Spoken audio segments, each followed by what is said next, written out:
With me, Bob Sanchez, friend of the program with the James Madison Institute. Bob, good morning. How are you? Pretty good. Good morning. Let's. You're the first one into the batter's box here as we talk about the amendments. The number of amendments. Let's take some of the comments that I get from folks emailing the program. The number of amendments, a little high, a little low, about right. There have been years when there are more and years when there are fewer, but this is about average. And in some years there are a lot of amendments put on the ballot by the initiative petition process. That's how we got the class size amendment, the pregnant pigs, the gill net amendment, and the hijacking of the cigarette tax settlement. Yeah, we were talking about that before we went on the air. There are some notorious amendments that have found their way into the Constitution at this point. Mostly from the initiative petition process. It was designed to be a grassroots alternative in case the legislature wouldn't do something, but it's been taken over pretty much by special interest. I think that's why, and I was telling you that a lot of email that I get about this from people that they're very conservative, they want to do the right thing, but they have been sort of, I guess, stung by some of these amendments that have gotten in there, that have gotten passed. And so I think people listening right now have taken a position of, I'm voting no on everything across the board unless you convince me there's a reason otherwise. Well, that's a good way to look at it. And one thing that did occur, we have raised the bar so that an amendment now has to get 60% of the popular vote in order to pass. Used to be just 50% plus one vote would pass. And some of these things would not have made it into the Constitution had the voters, had that been a requirement at the time. The downside is that the class size amendment, actually, there were more people that voted to change it and amend it and make it more reasonable than what it is right now, but it didn't hit that 60% threshold. Yeah, I always thought if they raised the bar, they should have left it, allowed it for an amendment that passed on the 50% margin to be repealed by the 50% margin. Good idea. Yeah. Give everybody, before we start looking at some of the amendments here, Bob, give everybody just the perspective of the James Madison Institute in general. I described it as a limited government perspective.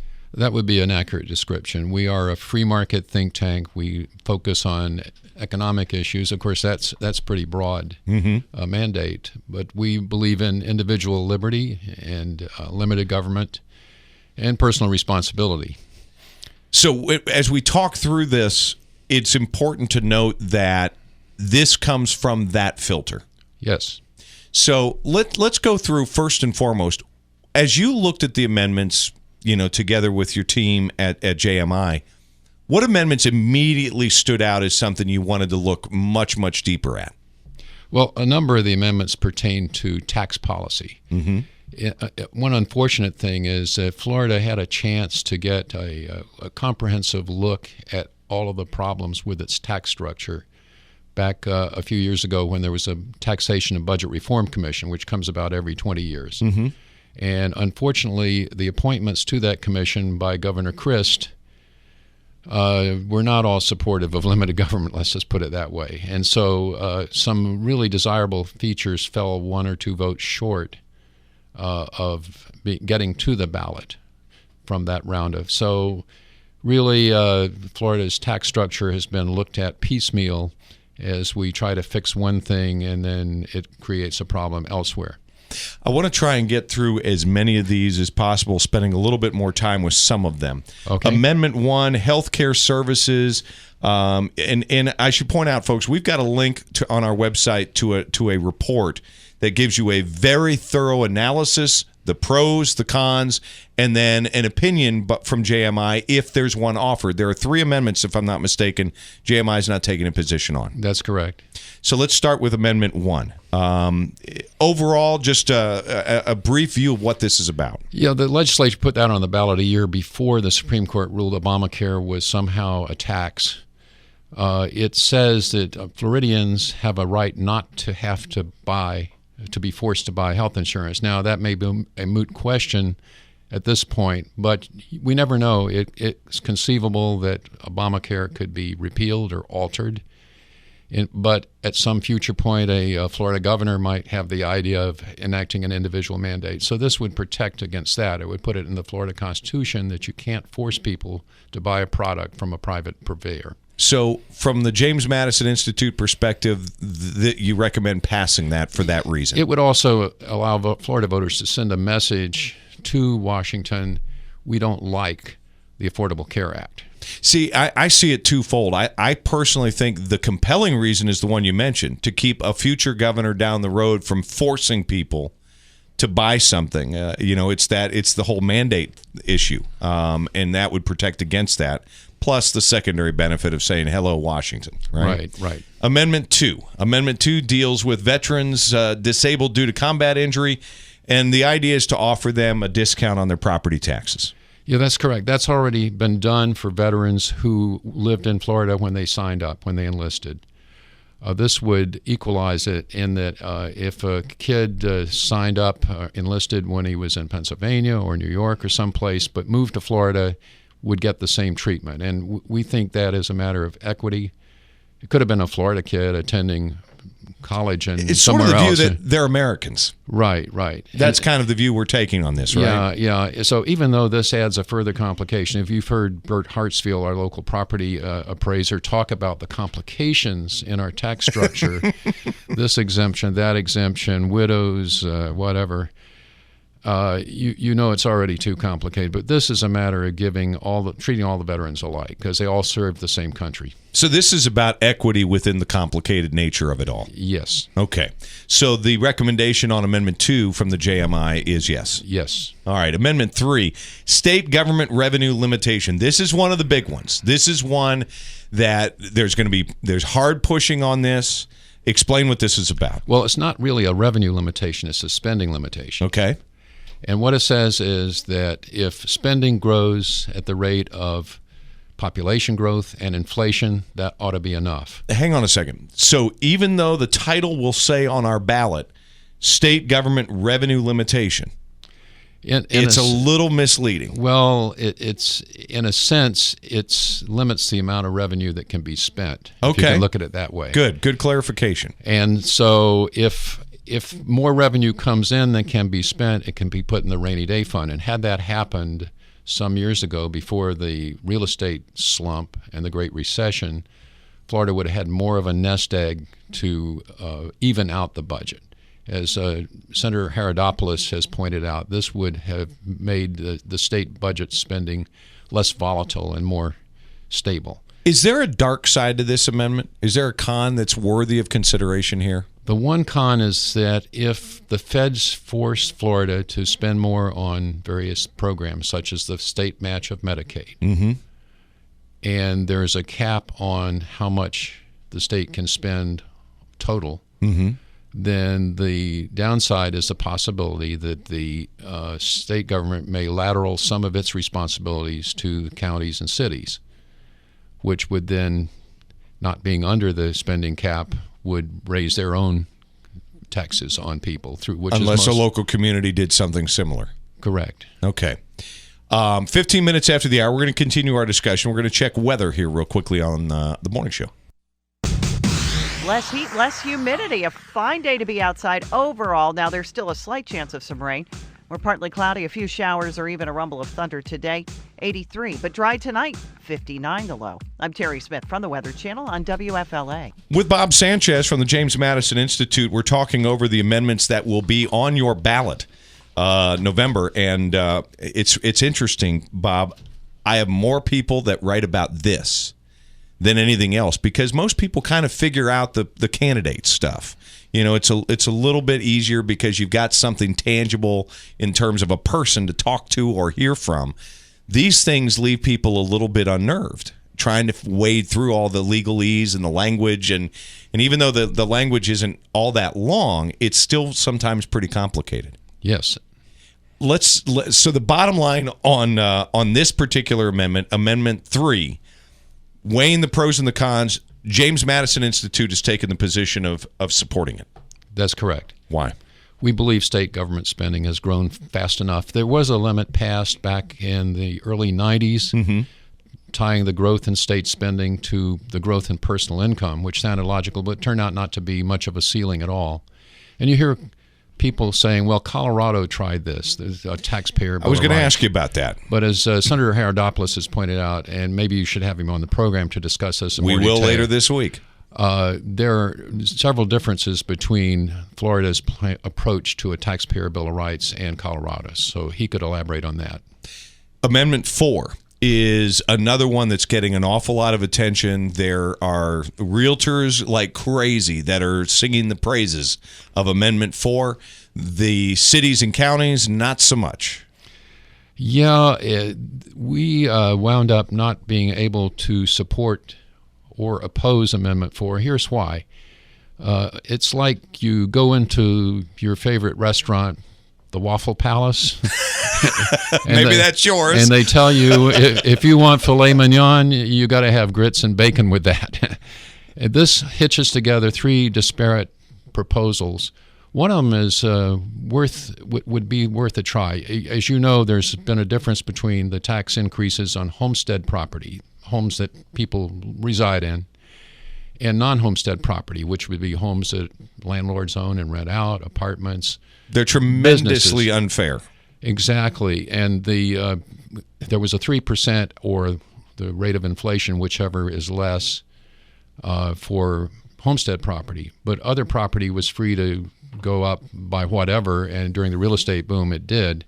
And this hurt small businesses in particular, especially when, let's say, you had a little bait shop on the waterfront, and there were towering condos going up everywhere, and your little bait shop and boat ramp was, being taxed as though it were a potential site for a 50-story condo. Mm-hmm. You'd be taxed out of your business. But there was no cap on. There was an inadequate cap on the increase in commercial property.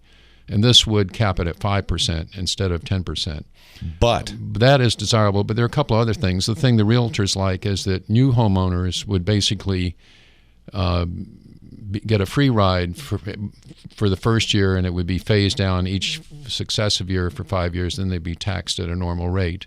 And then the other thing is it addresses the recapture rule, where your home could actually fall in value, but the taxes could go up because you were already being taxed a lot less than the real market value because of the Save Our Homes Amendment.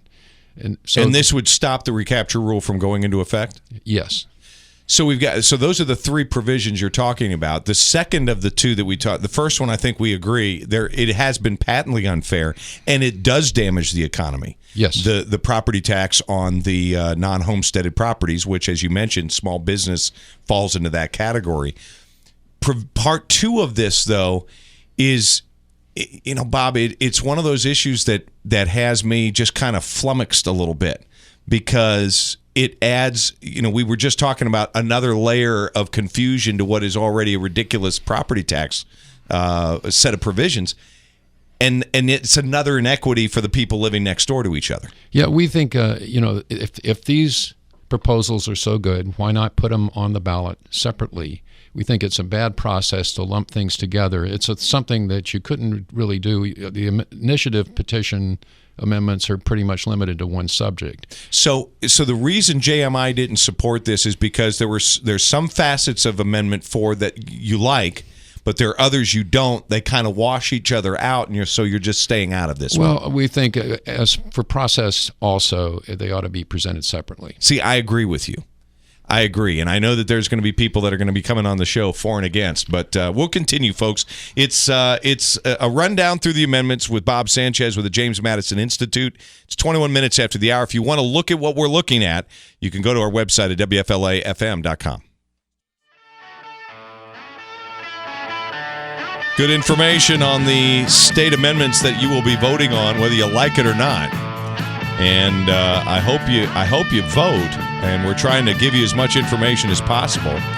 And the James Madison Institute has provided a really nice analysis of all of the amendments, the pros and the cons. And Bob Sanchez is with me. Bob, I think you guys were really fair about the pros and the cons.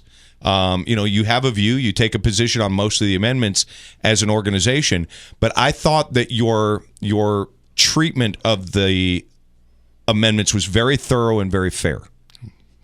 We try to be. Our staff was very good. My colleagues, Thomas Perrin, and our public affairs guy was very helpful and had a lot of input because he watches the legislature very closely. You wanted to say something else about Amendment 4 before we move on. Well, we mentioned it links three different things. They could come back 2 years with the good part of it, the cap on commercial property tax and appraisal increases, because nothing is likely to go up that much in the next 2 years. So it's kind of, they have a chance to get it right. Yeah, I think that this is a classic case. They somehow managed to get three distinct things in one amendment, which is technically not supposed to happen. An amendment's supposed to deal with one issue. Well, those from a petition are restricted to a single subject. The legislature could repeal the whole Constitution if it wanted, or put that on the ballot. Oh, no, that's frightening. Okay. Amendment 5, state courts. It just says state courts. What is this about?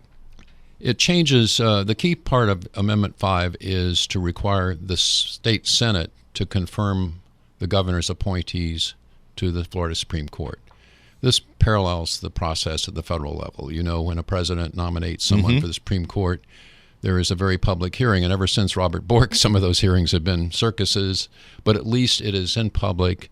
It's very transparent. The public gets a feel for the beliefs or thoughts. They can't say how they're going to rule on future cases, and they're very circumspect in what they say. But you get a look at, and sometimes in the very public nature of these hearings, things come out from previous media coverage of these people, most of whom would have been judges at other levels. You got a feel for whether they are worthy of being on the state's highest court. And for some of them, it's going to be equivalent of a lifetime appointment because nobody up for merit retention has ever lost.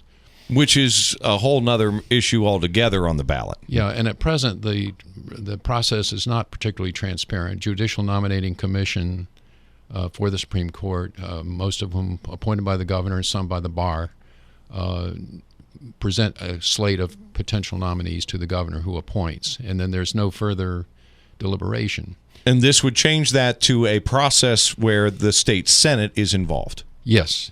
And if it comes up when the Senate's not in session, they have 90 days to come consider it, or to meet briefly to consider it. And if they don't, the nominee becomes a justice. So they can't just refuse to consider it. Amendment 6 is one of the amendments that JMI is not taking a position on. Let's describe what it's about. It says prohibition on public funding of abortions, construction of abortion rights. Right, and as you know, we focus on economic issues for the most part, and therefore we're not taking a position on this. I think, though, if you read our analyses of what this does, apparently there was an interpretation by the Florida court that the right of privacy in the Florida Constitution trumps the ban on public funding of abortions. So this would, I guess, supersede that.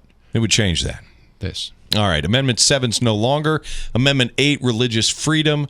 Again, another one that's a hot button topic on there. Give me 30 seconds on this one. Well, the Constitution of 1885 included something called the Blaine Amendment, prohibiting public so-called aid to religion, meaning the use of public funds for religious groups, and that was carried over in the new Constitution, so-called new Constitution that enacted in 1968, which is our current Constitution, often amended, by the way. So this would remove that prohibition. As you know, the U.S. Supreme Court has said, for example, it's not a violation of the U.S. Constitution's First Amendment for parents to receive vouchers that enable them to send their kids to the school of their choice, public, private, faith-based or not. There is a fear that waiting in the wings are some court cases that would block the use of public funds for a number of worthy things, faith-based prisons, soup kitchens, hospitals related to faith-based organizations, and, of course, to schools. Right now, the voluntary pre-K program The kids may receive state help to go to a church-related pre-kindergarten, the Bright Futures program for scholarships. The student gets the money and goes to a Florida school of his or her choice, and so forth. The McKay scholarships, a lot of the help for students with disabilities, learning disabilities, goes to private schools. There's a concern that the groups that oppose that will come and try to challenge those uses of public funds under the Blaine Amendment. So much to get through, so little time. Yes, sorry, that was more than 30 seconds. That's Sorry. okay. We amendments 9, 10, 11, and 12, just real quickly, yes, no, up or down, what's the position of JMI on those? We did not take a position on some of those because they are further complications of the property tax system for the most part. 9 is tax relief for surviving spouses. 10 is the small business tax relief. Actually, we did take position on 10. Yeah, and that one's just raising. It's not a real big economic driver one way or the other, but it's given a little bit more relief to businesses. Yeah, especially small businesses. Right now, you're taxed on every office chair and computer and all that sort of thing. Absurd. Your equipment, called tangible personal property. Right now, the first $25,000 is exempt because of inflation. Almost everybody has that much equipment, even a small donut shop. So this would raise it to $50,000 and would be a boon to small businesses. For one thing, saving them the hassle of calculating how much did my computer depreciate. Right. And then amendments 11 and 12. 11 is another complication of the property tax. It's tax relief for low-income seniors. Somebody living in a $250,000 home whose income is less than $25,000 could get tax relief. And then we did not take position on that. Another complication, number 12, deals with student representation on the Board of Governors, which runs the university system. All right. Bob, good to see you. Thanks for coming in this morning. Thank you.